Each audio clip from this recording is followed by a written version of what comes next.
There's been this guy with an interesting sign at I-71 and Hudson Street.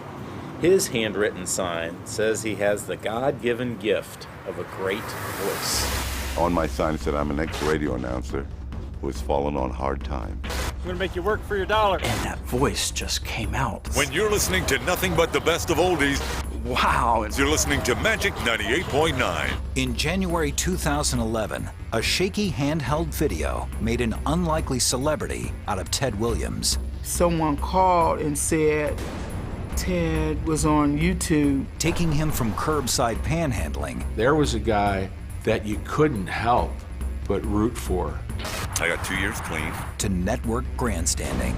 Live from Studio 1A in Rockefeller Plaza. Had a pile of job offers and at least one paycheck. He was double and triple booked on TV. Ted has become iconic. You know you love it. Ted Williams became a national figure in a matter of hours. America scrambled to learn more about the man with the golden voice. This guy had a life before this. He had to have. Listen to this. The voice just became something of a development over years. How did this guy end up by the side of the road in Columbus, Ohio? And discovered a complicated past. There were run-ins with the law. Yes. Can you tell us about that? He escaped the prison. I was 3 when he left. I remember seeing my dad actually walking, and he just looked bad. When I was introduced to crack cocaine, I liked it. Is Ted Williams a modern-day poster child for second chances? I don't want to disappoint her anymore. Or a lost cause, given one break too many? This exposure is hard for anyone to handle, let alone someone who is worried about their sobriety. Had he been sober for 2.5 years, he wouldn't be on the street. I want to see him clean and to stay clean. This is the unexpected story of Ted Williams. This is the last chance, honey. And we'll be back with more right after these words.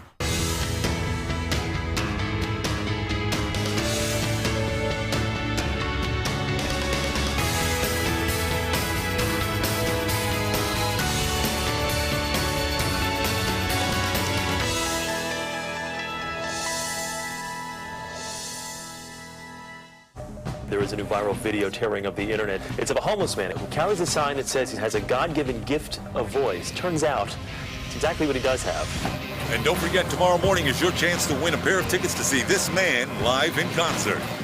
When Ted Williams opened his mouth in January 2011, America listened. Holy cow! Listen to that man talk. Watch Family Guy, weeknights at 7:30 on Fox 28. As soon as he started talking, it was almost like you couldn't believe what you were seeing. Seeing it emanate from that guy under those circumstances, that was something else. The homeless man with the golden voice stunned viewers. And the video quickly became one of the fastest spreading of the YouTube age, surpassing 12 million hits within 3 days. It was one thing for him to be making a plea on a sign, which some people would read as an excuse, and something else where you say, my God, he really is telling the truth. Is it surprising that somebody with that kind of talent fell that far? Yes. I think that's what we were looking at. Bringing Ted both stardom. America is still the place of opportunity. And scrutiny. We heard about robbery and forgery. Yes. How had a man with such tremendous talent sunk to a life of despair? The voice just became something of a development over years, and I went to school for it.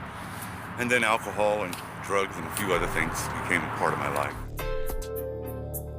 In January 2011, Ted Williams was homeless, struggling with sobriety, and panhandling at the intersection of I-71 and Hudson in Columbus, Ohio.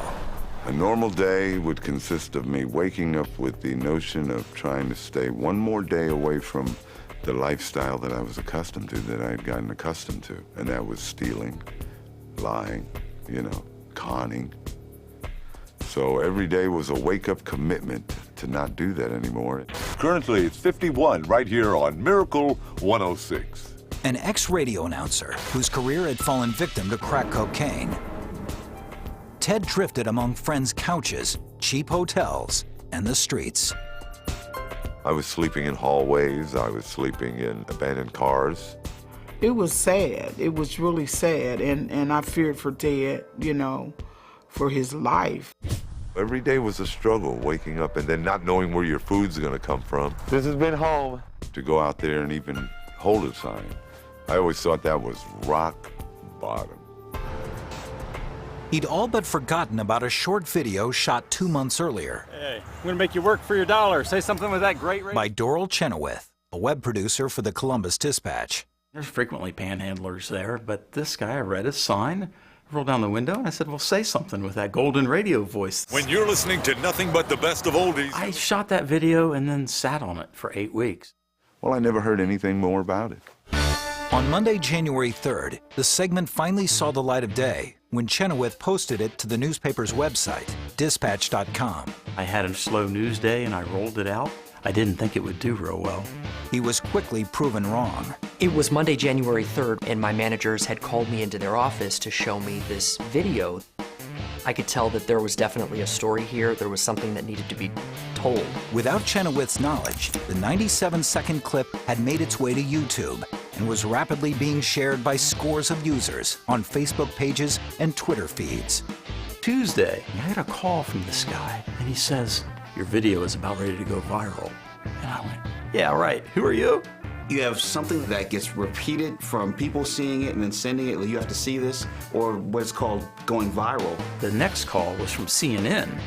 It says a lot about the power of the internet.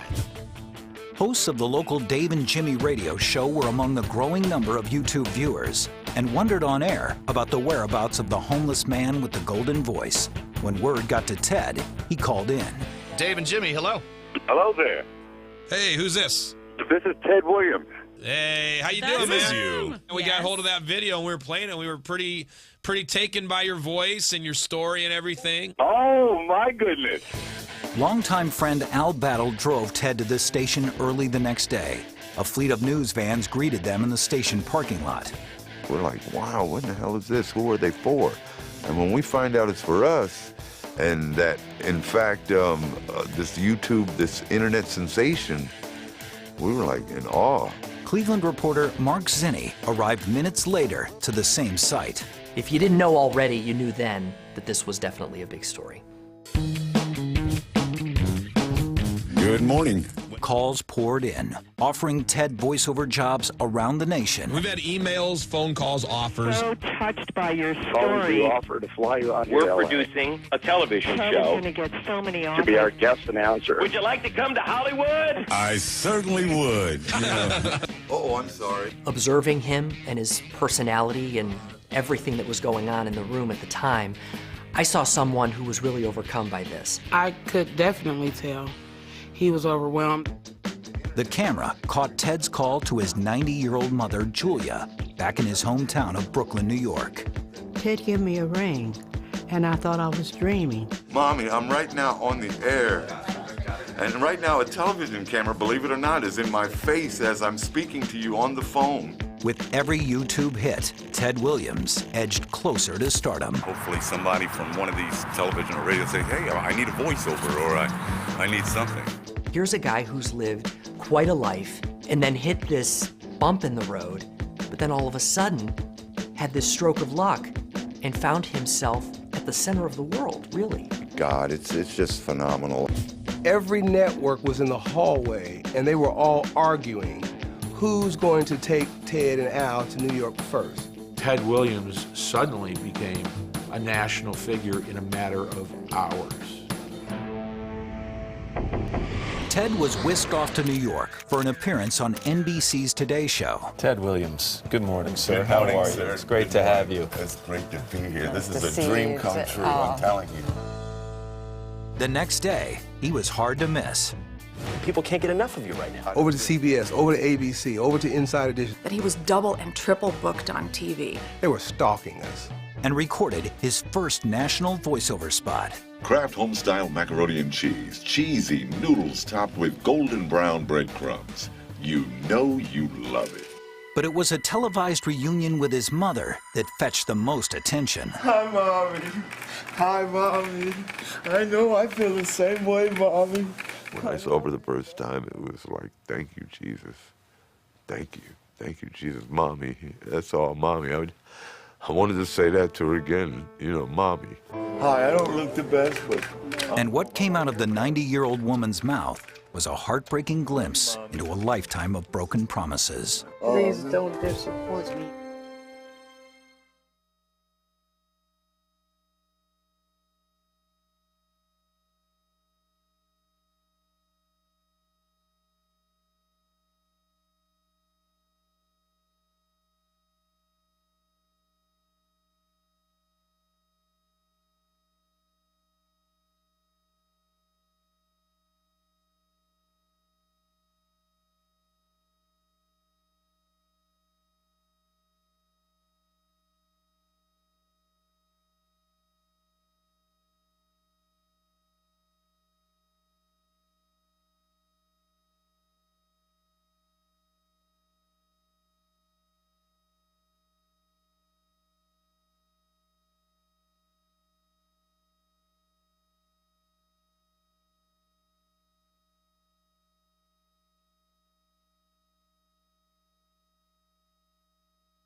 In January of 2011, Ted Williams captured the nation's attention when a YouTube video featuring his golden voice exploded onto the internet. It's your chance to win a pair of tickets to see this man live in concert.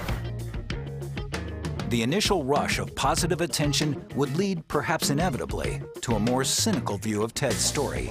But viewers were nonetheless shocked when they witnessed that first raised eyebrow and to whom it belonged. Please don't disappoint me. I'm not, Mom. I'm not. I'm through with it all. On the one hand, Mom would be ridiculous if she showed up on TV and said, "Oh, honey, you're back.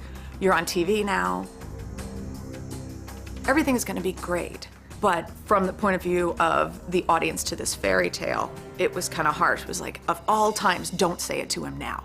Don't say it, you know, save that for later. Harsh to some, but not to Julia, whose disappointment with Ted began in 1957, on the day he was born.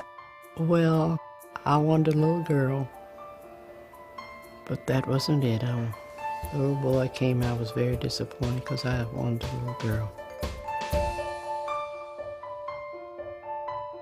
It was 1957, and I was adopted unto two loving parents, Alfred and Julia Williams. It was just us three. I was an only child. Julia's disappointment faded, and she threw all her energy into her little boy. And we had a good time raising him. We lived there in the project, and all the kids was around him, and we just enjoyed ourselves.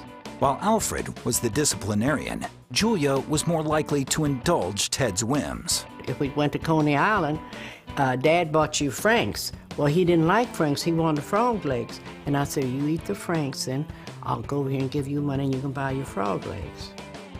Julia, a public school teacher's assistant, saw firsthand the dangers of Brooklyn's schoolyards. They fight you if you have a new shirt on, or they fight you if you, everything is a fight now. And I said, I just don't want him into that. So I had to take all my money to educate him because my husband didn't believe in private school. He told me, you didn't go to private school and you graduated, I didn't go to, why does he have to go? I said, because things are different now. I went to Lutheran schools, I went to Catholic schools, Seventh-day Adventist schools, and a Methodist school. They were like $125 a month tuition back then. And my salary was very low, and I had to do without lots of things for him to get a good education. While Julia did her best to secure a proper education for Ted, the boy seemed less than engaged inside the classroom. The teacher said, he's so smart, Miss Williams, but he talks. Lots of potentials, you know. A lot of teachers wrote he's a great kid if you can just get him to focus. Ted's mother had a front row seat to his scattered attention span, but his father rarely pulled up a chair. Only time we spend time when I say, Ted did so-and-so, and you better talk to him. He said, oh yeah, I'll talk to him. I never personally seen them interact as father and son. He didn't spend time because he was always busy working. So it was just me and Mom. Yeah, we went to Radio City Music Hall, we went to the Statue of Liberty, we rode the Staten Island ferry, you know. We just did everything together. My father was a blue-collar airline employee. He was a workaholic, you know, and loved it. The airlines was his thing. You know, he was the man. Alfred's airline job gave the working-class family ample opportunities for travel. We went around the world on standby. Went to Honolulu and Jamaica and all those different places. Oh, I've been to all of the Caribbean islands, the Virgin Islands as well, Acapulco, you know, California, Hawaii. Had some great travels. Under his mother's wing, Ted spent much of his time around other adults and their habits. Well, my parents used to entertain a lot when we'd come back from some of our travels, and alcohol was always on the list, you know, and I used to always refreshen people's glasses with new ice. I would drink what was ever remaining in their cups. I drank rum and scotch, you know, at 11 years old. I was able to handle a little shot, even in the house with my mother. She wouldn't probably admit to it, but we used to have highballs together, my mother and I. Julia remembers it differently. When he left the house, that's when he did all these things. He didn't drink. And we always had it here, but he never drank around us. In the 1960s, the Bedford-Stuyvesant section of Brooklyn was a hotbed of racial tension. For Ted, growing up as a light-skinned boy in the neighborhood wasn't easy. They would tease him, and they would say to him, "Ted, you don't know what you is." I said, "See, they don't know how to talk, so you don't pay attention to what the children say." I had an identity complex when I was young, you know. Yeah, they tried to prepare me for it, you know, pass for whatever anybody wants you to pass for. Somebody sees you as being white today, be a white man. If somebody sees you as being black, you're a black man. So I didn't know what I was. But an 8th grade field trip to a nearby radio station would give Ted a newfound sense of identity. Radio being described to me as theater of mind, I was just like, okay, I want to do this. And a chance to literally find his voice. 106.3 weather calls for mostly cloudy skies.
Long before rising to fame as the homeless man with the golden voice, insecurity was Ted Williams' trademark.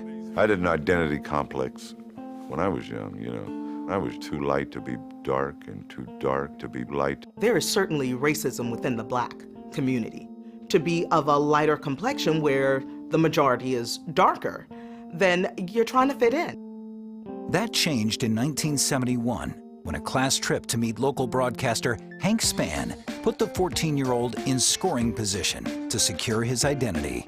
Hank was the voice of New York. I mean, every kid knows Hank Spann. He had that resonance in his voice. The rhythms of the dance, I am the soul. When Hank stepped out of the booth, Ted was shocked by the disparity between the very average-sized man and his larger-than-life voice. He just resembled nothing like he sounded. I was just like, okay, I want to do this.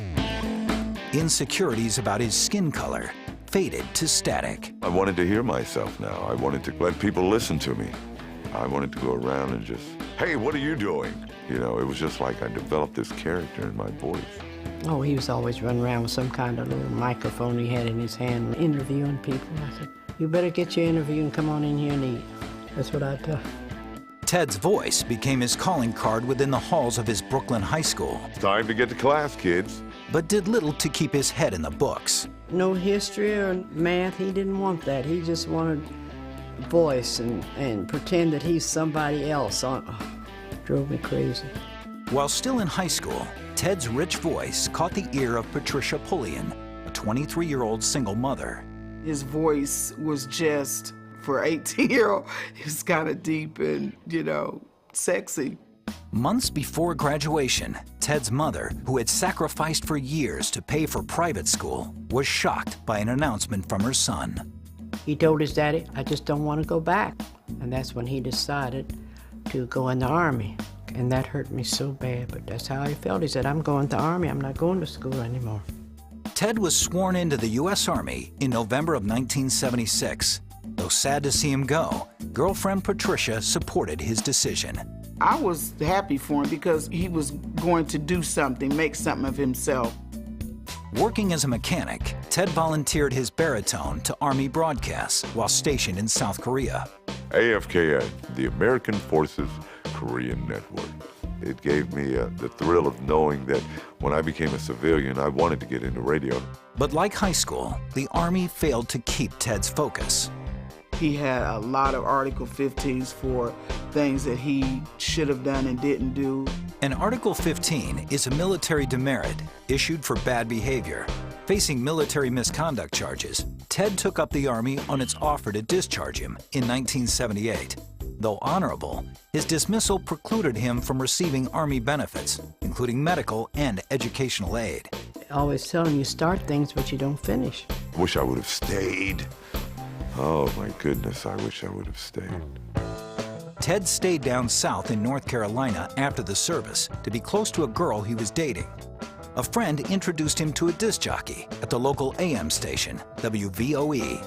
On the spot, he was offered a job as weekend DJ. The gig lived up to all his expectations. On air. Wow. That feeling just gave me a sense of magic. The magic faded when Ted quit the job to follow his girlfriend, who'd moved away from the area. Scrambling for a place to live, Ted made his way back to New York and made an ill-fated decision to steal his father's credit card to finance his return to North Carolina. I stole my dad's credit card and went to the hotel. They asked me for identification. Well, I was registered in his name, Alfred Odell Williams, but my identification is Ted Fred Williams. So they called me up at the room, Mr. Williams, can you come down here and sign your bill? And I knew that it was going to be some kind of discrepancy, so I just left the hotel without paying the bill, and that was it. Ted was sentenced to 11 months behind bars in a North Carolina corrections facility. It made us feel very bad. We knew he wasn't brought up like that. When Julia took the trip down south to visit Ted in prison, Al opted to stay home in New York. He was hurt. He said, well, he did it to us, so what am I going down there for? It was the nail in the coffin of an already distant relationship between father and son. My goodness, what did we do wrong? I'm sure it gave him that feeling. We've flown this kid all around the world. He never wanted for anything, gave him the best an only child could have, and he'd do this to me? The crime went hand in hand with Ted's drinking, which had been steadily increasing since his time in the Army. Yeah, I was drinking. I was drinking heavy then, yeah. He was in the South doing all that. I didn't know it. Though his conviction sabotaged Ted's relationship with his father, it led to a reunion with ex-girlfriend Patricia, by then the mother of a second baby girl. At Julia's urging, Patricia reached out to Ted in prison. I cared about Ted's mom, and I could hear it in her heart was kind of broken, and she was sad. She wanted me to write to him, and I did. Their relationship was reignited, and plans were made for Ted to move to Ohio to be with Patricia upon his release. There were a lot of promises being made, and he was going to come get a job. We were going to get it together, you know, be a couple. Eager to start his new life and escape the prison's confines, Ted took the matter into his own hands, with dire results. Called me on a payphone when he had escaped. I'm like, this is not going to work. You're making it worse for yourself.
When you're listening to nothing but the best of oldies. Long before his golden voice catapulted him from mean streets to red carpets, Ted Williams served time in a North Carolina prison for fraud, a crime that brought his radio career, as well as his relationship with his father, to a standstill.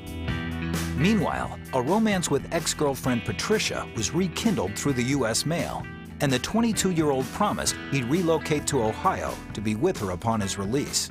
He was gonna come get a job, we were gonna get it together, you know, be a couple. But with 6 months left on his sentence, Ted took his freedom into his own hands, literally, when he wrapped his hand in a shirt and cleared the prison's barbed wire fence. He called me on a payphone when he had escaped. I'm like, this is not gonna work. For 4 days, Ted outran the authorities. He made headlines in the newspaper. His freedom was short-lived, though. Ted was captured on June 17, 1979. He went back, you know, he did what he was supposed to do until they released him. Upon his release in December, he headed to Ohio, as planned, to be with Patricia. I was in love with him, but yes, I did have some reservations. These reservations evaporated when Ted jumped headfirst into family life with Patricia and her daughters. From the beginning, he always treated me like I was his, and we had a great relationship. That was my daddy. We would go to the park, or he would take me to the store and load me up with a bunch of junk and goodies. Ted's radio aspirations took a back seat to his new role. I just wanted to lay back and be a little family man for a while. Ted and Patricia, 22 and 28, were married by the Justice of the Peace in spring of 1980. It could have had a little more glitter glam to it, but I was gonna be Mrs. Ted Williams, and that was really kind of all that mattered. A daughter, Julia, named after Ted's mother, was born later that year, followed in 1982 by another daughter, Janae. It was good. He was very family-oriented, and I think he desired that. Up to this point, neither the girls nor Patricia saw signs of addiction in Ted. We drank together with friends and socialized, but he was never a drinker where some people drink and they're out of hand, or their personality or their disposition changes. He was never like that. I never thought it was going to be a big problem. Working odd jobs to support the family, Ted couldn't shake his dream of a career in radio. He enrolled in the American School of Broadcasting in Columbus, where he polished his innate talent. They taught me how to color words when you speak. The word easy could be said so well, so eloquently. Armed with his newly refined instrument, Ted sought out radio work after graduation. I went to this one station to cut the commercial for my friend's band, and the guy couldn't believe I wasn't working. It was the break he'd been waiting for. Ted was hired as the evening announcer for WZZT, a station in nearby Johnstown. He was excited, I was happy, you know, for him. Daddy's on the radio, you know, come and listen, he's on the radio. After a few months with WZZT, Ted left for a more promising opportunity with WCKX, the first black-owned and operated station in Columbus, Ohio. I was on Morning Drive, 6 a.m. till 10 a.m. weekday mornings with Ted Williams. He had the voice, probably one of the best to go through Columbus. The industry had its perks. From emceeing concerts to personal appearances at local nightclubs to giving away free tickets on the spot. It was exciting, you know, him in the limelight, you know, concerts and celebrities. But Ted's newfound celebrity brought unforeseen changes to the Williams household. Oh, the women. They were never disappointed when they saw Ted. The apartment complex we lived in, there were a lot of women. We'd be walking to the store together, and they would kind of be flirty with him, and they called him Star. He was the Denzel Washington of Columbus radio when ladies saw him. My fame, and my family. It was fame and family, fame and family. Ted's a womanizer. There were some times where females would call on the phone, and I would hear my mom kind of upset or stressing the fact that he's a married man, you know, and how did you get this number and what are you calling for? As Ted's popularity among women grew, so did his penchant for the bottle. I was drinking pretty bad. I was showing up at nightclubs a little intoxicated. Eventually, I just didn't care who I was meeting and greeting and hooking up with. Ted began seeing one woman, Lisa Ellis, on a regular basis. He worked a lot, so a lot of times we didn't know if he was at work or if he wasn't at work or what he was doing. During this time, I'm drinking, you know, trying to wonder, how do I get out of this? You know, what is Patty going to think about me? What are my kids going to think about me? Because now I'm not spending time with them. All is just tearing at me. And tearing at my career as well, because I'm drinking even worse now. In 1985, Ted left Patricia for Lisa. That wasn't the first time there was a relationship, but this was the first time that he actually connected with someone and was actually physically leaving his family. I was 3. I was 3 when he left. Over time, Ted's visits with his daughters became more infrequent. My mom would get me and my sisters dressed, hair done, waiting for him to pick us up, and 6 o'clock would come, no dad. You know, it kind of dawned on me like, you know, he's not coming back. And the choices which unraveled Ted's family would nearly destroy the man himself. That's where all hell broke loose, because then I was introduced to crack cocaine.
His ascent to stardom as the homeless man with the golden voice. You're listening to Magic 98.9.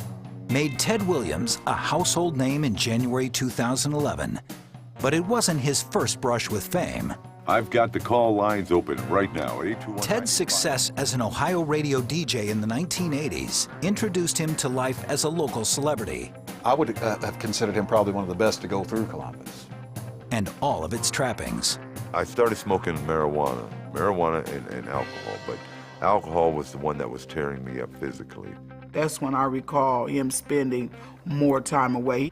Eventually, I just separated my whole mindset of family. In late 1987, 2 years after leaving his wife and 4 daughters, Ted broke the news to his family that his girlfriend Lisa was pregnant. That was just like another stab to the wound already had, so to speak. And in August of 1988, Ted and Lisa welcomed their son, Desmond. Wow, the birth of my first son. Some friends brought down some marijuana, got a congratulatory joint for me to smoke with some crack in it, and I liked it. At first, the drug seemed like a quick fix for Ted's growing dependence on alcohol. The drinking subsided, so I've always said crack saved my liver and my kidneys, but destroyed my central nervous system. He introduced the drug to Lisa. Within months, they were both addicted. I just started buying balls after balls and putting them in joints. As Ted took hits, so did his career. I got another radio job in Columbus doing middays. It wasn't until after we got hired him and got rolling that there became some issues. Now by this time, I've already been introduced to the glass pipe. Ted's addiction began to manifest in his work performance, and he began to behave irresponsibly. He had a remote, and he didn't bring the van back, and the rumor was he had a date, but you've got to bring the station vehicle back to the station. Ted was soon out of work, and his addiction quickly became something he didn't even attempt to hide. I can remember the first time that I used to see my dad use drugs, and me crying and, you know, ready to go home because he had promised, you know, it was supposed to be a day with me and him. He wasn't the same. It was kind of standoffish. You know, it wasn't that connection anymore. I wasn't the best example of a dad.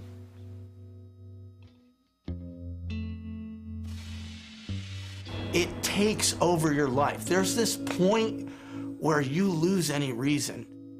When you're dealing with drug addictions, the normal rules don't apply. Drugs were way more important than family or anything else. As horrible as that sounds, it's what happens with drugs. 3 more children were born over the next 5 years. At this point, an unemployable addict, Ted resorted to theft, which led to more arrests, and eventually to a desperate phone call to Patricia. Ted called and they had gotten arrested, and he asked me, could I please get Desmond? Patricia agreed to take in Desmond, the oldest son of her estranged husband and his mistress. Extended family took in the remaining 3 children. I knew how the whole situation broke down. She's filled in for both parents. People were saying stuff, how can you do it? I couldn't do it. That was their take, but it wasn't, I didn't even think twice about it. Now here's what happens. You lose your job, and then you get evicted, but you're able to maybe work a little bit here, a little bit there. You stay at a friend's house. Pretty soon the wife says, you know what, he's gotta go. So then we go to another friend, and we go to another friend, and pretty soon, by the time you hit homelessness, where you're literally on the streets, you've burnt all those bridges. With their children gone, Ted and Lisa split. Broke, out of work, and addicted to crack cocaine, Ted found himself with no place to call home. I was homeless in a shelter, my first taste of homelessness. I was at my rock bottom in 1993. His mother urged him to move home to New York, but her invitation came with conditions. We were talking, he said, I don't know where I'm gonna lay my head tonight. I said, well, that's your choice. You have a home. You can come to your home, but the people that surround you are not welcome in my home. Then, goodbye.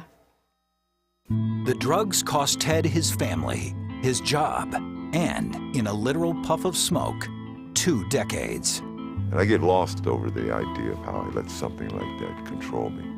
It was sad. It was really sad, and I feared for Ted, you know, for his life. That's what I told him in Ohio. Why don't you find a good church and listen to a minister? Maybe that'll help you, but he wouldn't do that.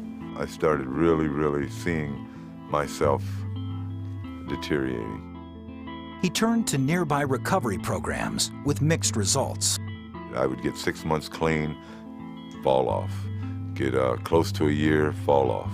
In and out of people's homes or hotels or shelters. I was too embarrassed to go to some of the shelters. The streets is your next place, and that's what it was.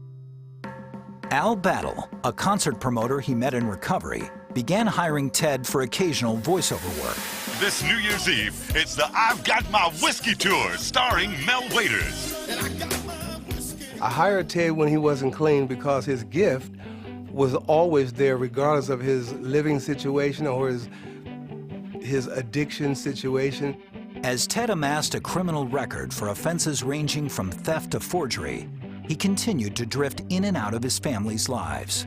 He would call us, I'm at so-and-so hotel, y'all come by and see, and we would go and see him or whatever, and then we wouldn't hear from him for a period of time. And when his father, Alfred, passed away in 2000, Julia got a glimpse of how far their son had fallen. And I knew he didn't have any money, and I sent him money to come here to his father's funeral, but I guess they wanted to enjoy it another way, so he never came. By this time, his mother had reached her breaking point. He said one time, Ma, I'm coming back to live with you. I said, oh, Ted, it wouldn't work out. I said, don't come. I love you, but don't come. Ted's daughters, now grown, occasionally spotted their dad asking for spare change on Columbus street corners. And he just looked bad. I mean, I don't want to cry, but it brought tears to it was bringing tears to my eyes, you know. It was hurtful, you know. He was skinny and His hair was all over the place and gray hair. I mean, he kind of looked like a wild man. You know, somebody, if you was walking by, I would lock my doors, you know. It came to the point where in order for me to move on, I had to let it go. It was at this point of Ted's journey that Doral Chenoweth of the Columbus Dispatch stepped in and changed Ted's life. Say something with that great radio voice. When you're listening to nothing but the best of oldies, you're listening to Magic 98.9. And that voice just came out of the sky, and it was that deep, rich, old-school broadcasting voice, and I just went, wow. Millions of Americans would soon have the same reaction, bringing Ted overnight fame. More than 13 million hits on YouTube. At a price. There was no question at all in my mind that it was a matter of days, not weeks, before Ted Williams fell apart.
The month Ted Williams experienced at the top of 2011 would have exhausted the most seasoned media pro. Days after his online video hit, Ted was yanked from the streets of Columbus. People can't get enough of you right now. And flown to New York City, where he was bounced from morning shows. I was ready to mark 2010 as another year wasted. To recording booths. New Kraft Macaroni and Cheese Pasta. To the late night circuit. The place for politics. Can you teach me that? And finally, into a thoroughly prearranged meeting with his mother, Julia, who he hadn't seen in a decade. Mommy, I love you. For many, it was more disarming than touching. The situation was a little bit of a look behind the curtain at how much of this story was organic and how much of it was being manufactured. The day before, Ted's repeated phone calls to his mother went unanswered. I was on the plane complaining like hell, where's my mother, where's my mother? And I've got network execs sitting there, oh, she's fine, she's fine. Television producers admitted to keeping Julia from her phone to heighten the effects of the mother-son reunion. I don't know where they put him, but we couldn't find him. And they're not giving me the lowdown. Ted, we wanted to hold your mother for this. Nobody is. Networks are more worried about what are we going to lead off with this next segment with, as opposed to what impact is this going to have on someone's life. If the incident with his mother was Ted's first taste of being exploited by the media, he was about to get a bellyful as he and his family were invited to appear together on the Dr. Phil Show. I wanted him to reconnect with his children. At first, the reunion appeared promising. That first day we were all together, it was awesome. It was. He ordered up food, we laughed, we talked, and we had a really nice time. But the mood took a nosedive when alcohol was ordered and consumed by everyone, including Ted. Eventually, words were exchanged between daughter Janae and her father. He told her to shut up, and she immediately was offended and upset, and I believe, and it hurt her. He just washes my feelings or my concerns under the rug. You know, he's never commented or addressed any feelings that I might have had towards him over the years. Janae picked up the ice bucket and threw it. And I was like, you're not gonna do this, and breaking it up. The LAPD was called to investigate the disturbance. Ted was detained, but was eventually released without being charged. Ironically, without Dr. Phil's assistance, the hotel room incident seemed to be the moment where the family realized just how much healing was left to go. He's never embraced my feelings, so I don't think until me and him resolve that I ever will forgive him. The next day, with cameras rolling, Dr. Phil referenced the previous night's hotel bill to drop another bomb. Now I'm back on the Dr. Phil show showing, well, we see Grey Goose doesn't agree with you. Yeah. It confirmed what many had suspected. Being clean and sober for 2.5 years, I really don't think anybody really believed it. I knew better. Dr. Phil definitely set him up. If he was a real clinician, he would have taken steps to have set up therapists, to have set up people with him 24/7. If the addiction issues are not addressed, then what they're doing is creating a much larger issue for him on a much larger platform. The TV doctor offered Ted a stint at Origins, a top-rated rehab facility in Texas. Ted accepted, but abruptly checked himself out just 12 days later. I didn't think it was going to be part 2 on the Dr. Phil show. Find out whether Ted Williams will be the next Lindsay Lohan. And that's how I really took it. You know, like I was being exploited into recovery. It's exactly what I almost feel like Dr. Phil wanted. And I think Dr. Phil saw an opportunity to put an emotional wreck on view. The rush to embrace Ted Williams and put him in front of a camera or microphone was pure opportunism. It's a lot coming at you. It's got to just stun you. How are you going to put this voice to use? Are you emotionally ready to accept this second chance? You project yourself into the situation and say, I couldn't handle that. You've been down the road before. I'm skeptical. He didn't end up where he ended up because he can function well under pressure. Do the right things. Did you get your life on board? You keep going in the right direction. Ted disappeared, leaving some to wonder whether the media attention did more harm than good to a man completely unprepared for this level of scrutiny. It says something about human nature that I think should make all of us a little bit uncomfortable. I don't know, did we make it better or did we make it worse?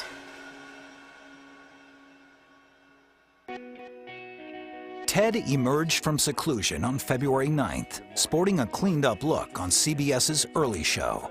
He's got a new suit, a new look, he's got new teeth. He's visibly more calm. I was told by some people in the voiceover community in Los Angeles that they have a clean living sober house there. That's where I'm living now. That sketchy, nervous thing was replaced by someone who appeared to be a little more comfortable in his own skin. WCKX. In Los Angeles, Ted is focused on getting his career back on track, even as the initial tidal wave of offers seems to have ebbed. I'm enlisting my voice services to a voiceover agent, and I have a book being shopped for publishing. He's also trying to launch a nonprofit organization, the Second Chance Foundation, designed to give others the same opportunities he's had. We're trying to field a lot of Ted Williamses out there. There are so many. He's a loving, giving individual that cares more about others than he does himself. But at this stage, both experts and loved ones feel this gesture is premature. It's not about foundations. This early in his sobriety, it's really about taking care of himself. Just do the right thing. Do the right thing. Get a job. Go to work. Take care of yourself. Few would argue that Ted's biggest challenges remain the same as they were before his 15 minutes of fame: staying sober and healing the many rifts addiction tore through his family. I want to see him clean and to stay clean. I want my kids and all my nieces and nephews and all his grandkids to be able to have a good relationship with him because, you know, it was taken from us. We all have our good days and we all have our bad, and I'm no different. In a way, Ted has exchanged one intersection for another. Having seen what happens when one lets the media steer the ship, he realizes he must pilot his own course. Into this next leg of his journey, he takes with him a motto from countless recovery meetings. I am truly striving for progress rather than perfection. So it's all a one day at a time.